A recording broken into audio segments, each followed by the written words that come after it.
late. We better get back.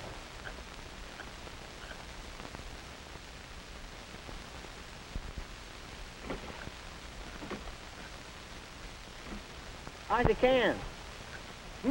Smell that coffee. You go on and tell the mother we're back. I'll bring the catch as soon as I clean it.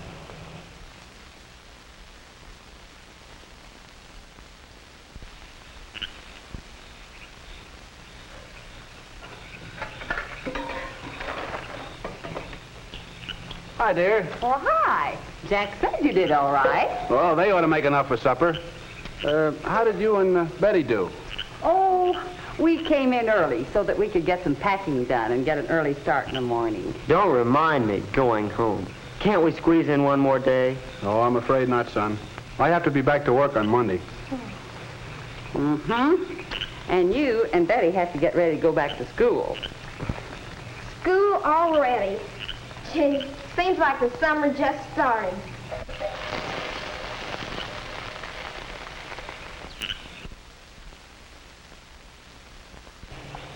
You know, Dad, this camping out's been more fun than any vacation I've ever had.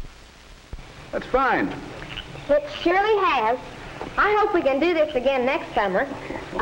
Can we? Why, Betty, that depends. Maybe your mother would rather do something else next summer. Oh, no. I've enjoyed this as much as anybody. There's something so relaxing about being out like this. Well, let's finish relaxing and touch it all off with a marshmallow. What do you say, Mom? You hold these and I'll see if I can get the fire going. Boy, just look at those stars. You almost feel as if you could touch them. Do you suppose we ever will? Will what?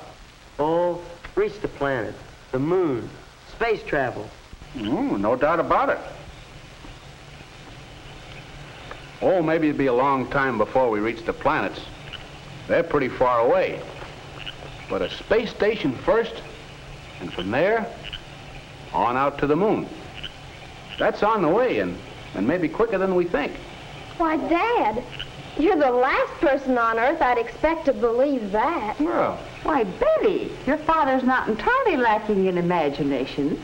That's what I mean. Imagination, science fiction stuff. Dad's always been one for the facts.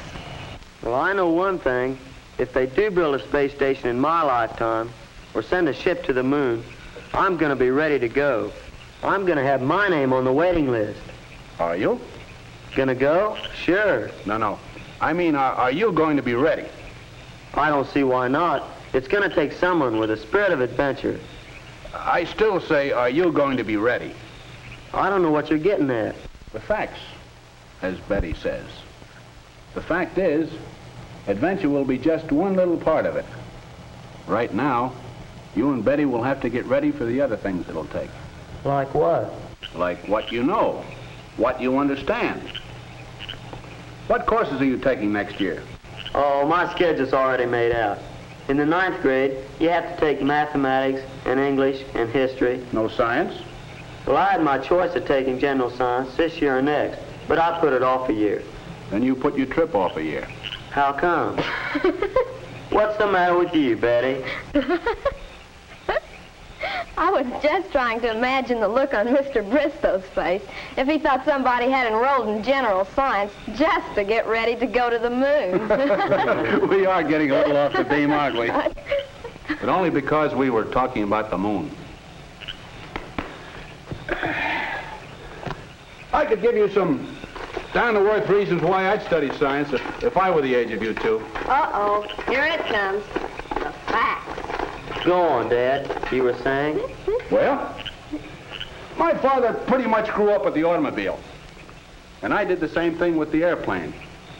And you two kids, well, I guess you're a part of the atomic age. Yeah, or the television age. That's what I'm getting at. If you want to be an important part of your own age, you have to be able to keep up with it. Or, if you can, keep ahead of it. There's no doubt what we need trained scientists. Well, I've had my year of general science, and I see no reason why I should take another course next year when I'm a senior. I don't want to be a scientist. She just wants to hook some guy. All right, so I want to get married and have a family. Is there anything wrong with that? Nothing, except your idea that you'll never need science to keep house. Sure. And who has the big share in keeping us healthy? Your mother. Planning nutritious meals for us, taking care of you when you were babies. Suppose you don't find the right man right away. Many worthwhile careers for women. Physical therapy, nursing, medical and dental laboratory technicians. You have to have some knowledge of science in order to get one of those jobs. Here's something else. When you and Jack were little and wanted to know, what made it rain? What made the telephone work? Whom did you ask? Not Dad. He was at work. What I didn't learn about science in school, I had to dig out of the encyclopedia later to satisfy you.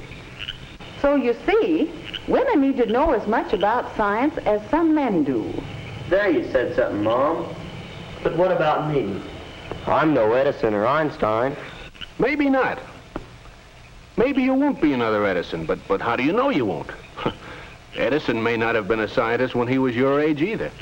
But the sciences, chemistry, biology, and physics all give you a chance to discover while you're still in school where your interests are. Maybe so, but won't there still be some jobs where you can get by without science? What if I turned out to be a big league pitcher or a concert violinist? That'll be the day. Whatever you work at, son, you're still a citizen with the power to vote. Living in a scientific age, we need citizens who know enough about science to make intelligent decisions about what they do. We've used science to prolong life, to increase security and happiness. But it can also be used for destruction. Are we going to use it constructively to promote peace and give the world freedom from want? It'll be up to you, and you too. Yeah, I see what you mean. It gives a fellow a lot to think about.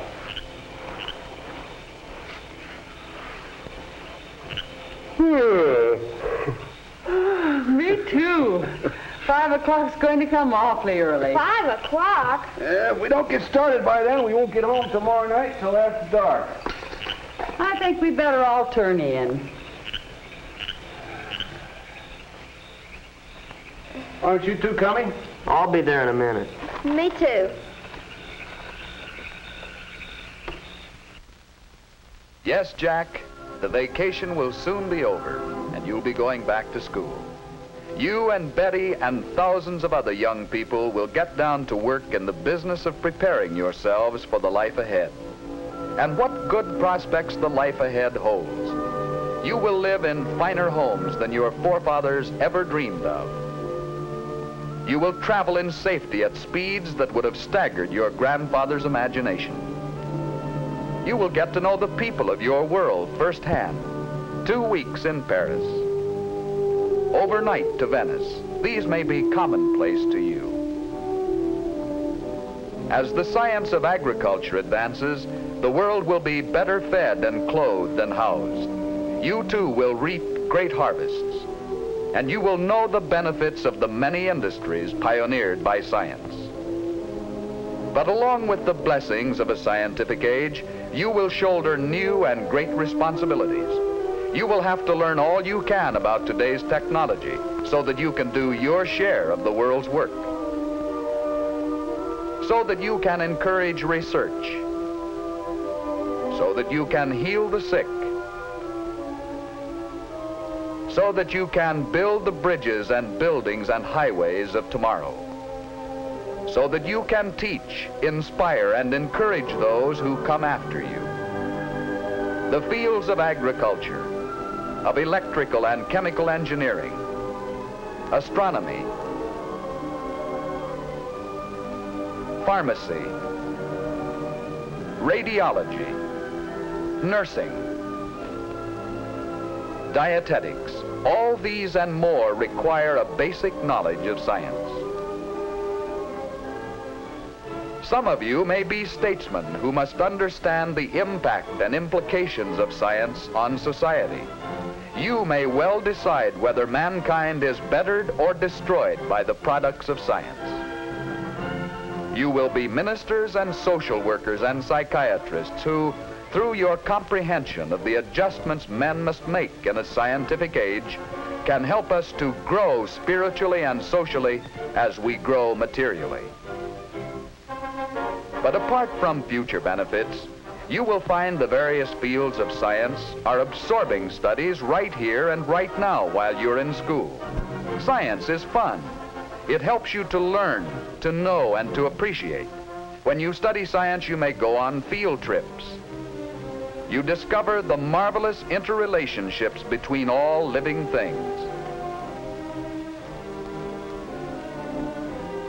You learn to read the history of the earth as it is written in rocks and fossils. You find out what makes things tick, everything from a molecule to a living organism. In the study of science is found the most useful and satisfying knowledge of man. Knowledge of his physical world, its past, its present, and its future. And in your moments of relaxation, now and in the years to come, you will find the study of science leading you into fascinating pursuits. Photography, collecting. Why study science? Study science because you and Betty and the Nancys and Bills and Joes and Janes all over the country will find in the study of science a richer, more rewarding life.